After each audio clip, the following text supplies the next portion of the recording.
Welcome back, guys. Automotive Inc. here. So the always the question or statement when it comes to gas versus diesel, and after towing this summer with both the 7.3 Godzilla and the 6.6 L8T from GM, I will tell you this much: under 12,000 pounds, you got to be running gas. I mean, it makes no sense to mess with all the other BS that comes with the diesel, included the added cost. However, people keep telling me, well, Jeremy, my diesel does so much better.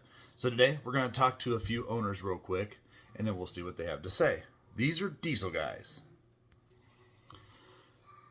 I have a Chevy diesel, the 6.6 Duramax, best diesel ever. I get around 25 on the highway and easily 18 to 20 in town. Dang, that's pretty good. Let's see if that's real. All right, so there is this cool website, guys, called Fuely.com. So here's what, after 31,000 miles, the average consumer is ranking 13.8 MPGs on a Duramax. I know 31,000 isn't a lot. Let's go back a little bit. All right, so in 2023, 7 different vehicles were tallied at 12.9. Oh, it gets better though. So in 2022, only one person recorded that, but let's go down here. 2021, so the Gen 1 L5P, 21 vehicles, 1,292 Phillips, almost 500,000 miles. And they even have a 20 down here, so that would also be a Gen 1 L5P, 13.8 and 14.6, 1 million miles tracked. That's odd. That doesn't seem like 20 miles per gallon, does it?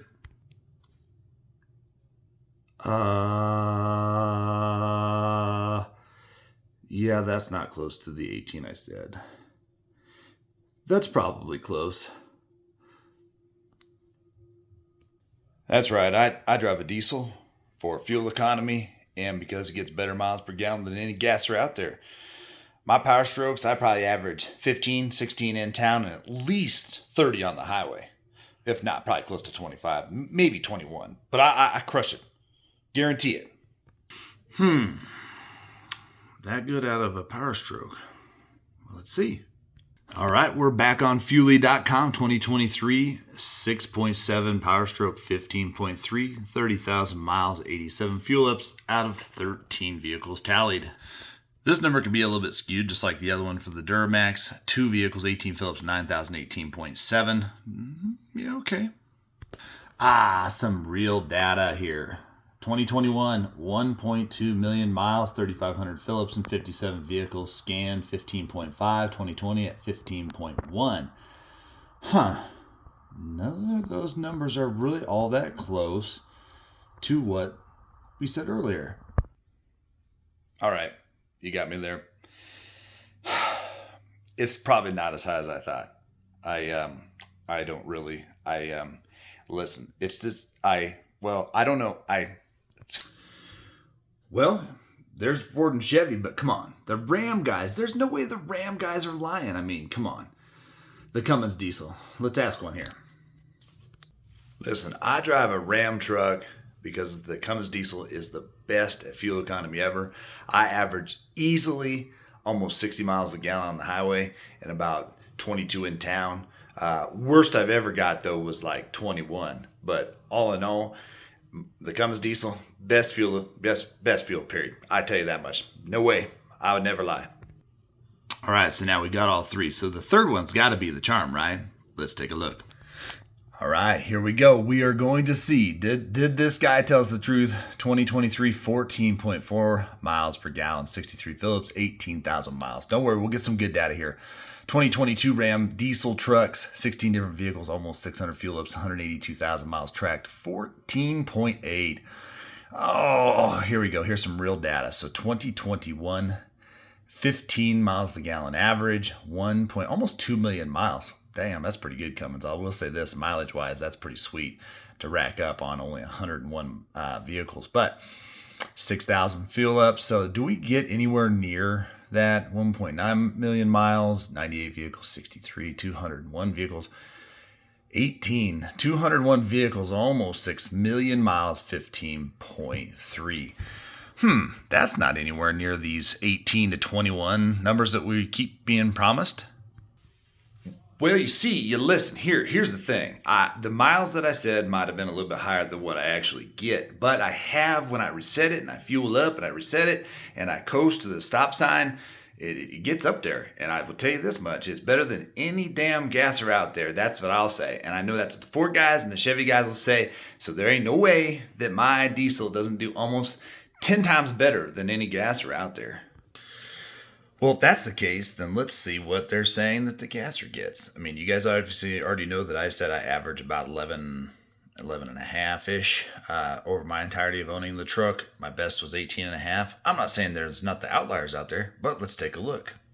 All right, so some real-world data here. 10.6. The Cummins wasn't that much better, all in all. I mean, almost 500,000 miles, 1,500 fuel ups. Down here, 11 and a half at almost 500,000 miles. And this is before the 10-speed.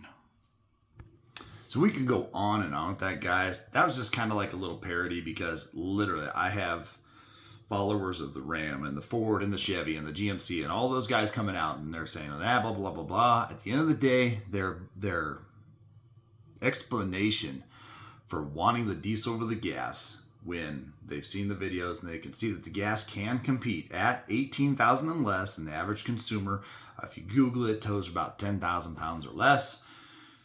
There is no need for the diesel. I'm not saying that if you're just the guy or gal that has to have a diesel, you want a diesel, can afford a diesel, guys, gals, go get whatever you want. But for the average consumer like me that's out there saying, what can I get the most bang for my buck? Doesn't everybody want more for their money? Or don't they want to feel like if I spend more, I should get more? Or something else to justify it? Well, when people say they're going to nickel and dime miles per gallon, diesel, gas, and that's how they're going to justify the 10K, sorry guys, you're not going to keep that truck to ever pay off that engine unless you're one of those 500,000, 1 million mile guys. You're a hot shotter of some kind. You're somebody that keeps a truck for 20 years. Yes, you will eventually burn back the cost of that fuel economy. However, that is not going to be enough along with your EGR cleanings, your DEF, your extra oil, your extra maintenance that you need to do with that to keep it going. Again, if you don't tow a lot, at 70,000 miles, you're getting an EGR clean, maybe a DPF replacement. You're getting all of those things. And so for the last time, this Fuelie.com is out there for just about any demographic, a truck, car, engine, whatever, diesel, gas. It's not really specific. There's some European stuff in there. I don't endorse them. It's just a cool little thing that I found a while back, and I've just been kind of keeping in my back pocket, but I just keep getting hit with it. Again, I love diesels. You saw every one of those hats, right, that I was wearing as we were doing that parody, and I usually don't like to jack around like that, but I thought it'd be kind of fun. Guys, I've owned them all. I've owned the Duramaxes from Gen 1 to current. I've owned Cummins from the old 12-valve Gen 1 to current. I've had Powerstrokes all the way back before the Powerstroke was even turbocharged, guys. I've had one. And I will say there are outliers. I typically get better fuel economy than a lot of people can get because of my driving habits. I drive like a grandpa. And when I tow easy. The more you get into the throttle or accelerator, whatever you want to call that thing, the more fuel you're going to burn. I also use premium when it says I don't need to, which will also benefit you in your fuel economy. I use premium diesel if I can get it at certain stops. So at the end of the day, though, this is what the average consumer is. When the EPA gets an EPA rating on a vehicle, if you read the little thing down there, the little asterisk, it tells you how they collect that data. You go to the EPA website, you'll see how they collect and figure those averages out. That's not saying that Johnny down the road or Susie queued up the street can't get a little bit better fuel economy if they needed to. If they drove easier and their driving habits dictated and everything like that. Less cargo, less stuff always carrying in the truck. However, that is not going to be, the strong point they're selling it. Most consumers aren't getting it, and I think a lot of people get those diesels and they're expecting this great fuel economy, and then they drive down the road for a while and they drive it in town, their DPF starts clogging up and they're saying, I'm not getting the fuel economy that I thought. Listen guys, if you had a 5-speed manual 2-wheel drive single cab Ram 12-valve, I'm telling you, you can get an outstanding fuel economy. A first gen Duramax, extended cab, regular cab, nothing, bare bones, SLE, LT, yes, you can get decent fuel economy. An old 7.3, you want to nurse it up and down the hill, probably not going to get much better than what's been out there, but I hear all of the craziest things about fuel economy. It's been proven, not by me. I've told you what I get. You can take that for what it is. You can average against these 500,000 guys that are out there. They're putting all this data out there. The world is full of information. You can go get it, or you can use it as a tool, however you see fit. It is there, and you can actually see it. So when you're a new driver, newcomer to the truck market, and you're thinking, man, I think I need diesel because they said the gas just can't compete. Fuel economy can't pull. Well, now I'm seeing that these guys are actually pulling real weight with the gas. But if I'm getting 10 more miles a gallon, boy, I got to do that. Well, when your fuel price is 50 cents more a gallon, and you're only getting 1 or 2 miles per gallon better than a gasser, and then you average in those extra not only the fill-ups, but the def and all that other maintenance that you will do. So everybody that says that, oh, there's no extra maintenance, there is a lot of maintenance. So stop fooling yourself. There will be maintenance. And whether you tow a lot or not, there's going to be maintenance. I mean, these regenerative systems are made to wear out. So they just can't handle it for long terms. You will be replacing that, and you are talking major money. So again, that can't be your sticking point. Now, lastly, people that say, well, Jeremy, I'll go out and I'll just delete my truck and that'll improve my fuel economy. I strongly discourage you from doing that.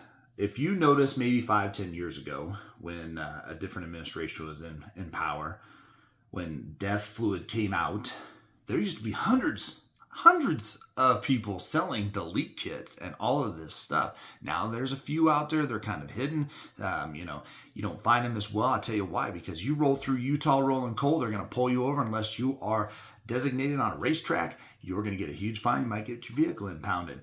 Add those costs to your diesel costs and tell me that you justified the miles per gallon by deleting it. In addition to that, most dealers now will not trade for it. If they're a legitimate dealer, they will not trade you for a deleted vehicle. Now, you can keep all your crap that you took off and try and put it back on and maybe try and fool the computer that wasn't on. However, the damage that you could have done from removing it and everything like that, maybe the dealer finds out. Now, non-reputable dealers, they'll probably buy those things, but you can't buy those here in Colorado. Not a reputable dealer. They're not going to sell them because technically a dealer has to prove they can pass emissions. It can't pass emissions with a delete kit. And I don't know if anybody's going to lose a line and face big tens of thousands of dollars of fines to do that deleting. So when people say, I'll just get a diesel and delete it and that'll improve my fuel economy by 5 miles a gallon, first of all, that won't happen. And secondly, it's not worth the risk. So my channel will never say I suggest to do anything like that. There's not an intake, there's not a programmer, there's nothing out there that's going to improve your fuel economy other than using the best fuel you can and monitoring your driving habits. So this was finally like the nail in the coffin, guys. I'm not going to beat it too much. We're going to always talk about fuel economy here, but for my diesel guys, like I said, I've worn all those hats. I've owned them all, and I can tell you this much. There's have been times where I've done really good on fuel economy. Other times I'm driving on the flat at 75. I'm like, what the heck's going on here? It's not as good as it was. Well, it's just how it is. And I can tell you this much, I broke it down in several other videos. I'll put a link in the bottom of the description here in regards to a diesel versus gas comparison where I broke it down and talked about the actual cost. Guys, you're talking over 250,000 miles if you're going to justify it just on fuel economy alone before that engine's going to pay for itself. And by the time you've done 250,000 miles, you've probably replaced your DPF 3 or 4 times unless you're a pre-gen diesel. And even at that, the pre-def and emissions diesels can't handle the weight that a current gas truck handles. So if you go back 10, 15 years to a 1-ton dually truck, it tows less than my Kong does in the driveway with a gasser engine. So guys, there it is. Again, at the end of the day, I want you to enjoy your truck and your vehicle life. Gals, guys, everybody out there that needs what you need or wants what you want, you go get it. Just remember that we told you here that you're not going to justify it based on that. It just be based on want, desire, need, and affordability. If you can afford it, you want to get it. This is your world. This is people who are just living in it. So, you go out and do what you need to do. For me, I'm going to get a diesel if I want a diesel, but I really can't justify it and I don't need it. And if I wanted gas, I'm going to get a gas. This is all just great information, but I know it's going to break some people's hearts. That being said, smash the subscribe button. Give me a like, guys. See you on the next one.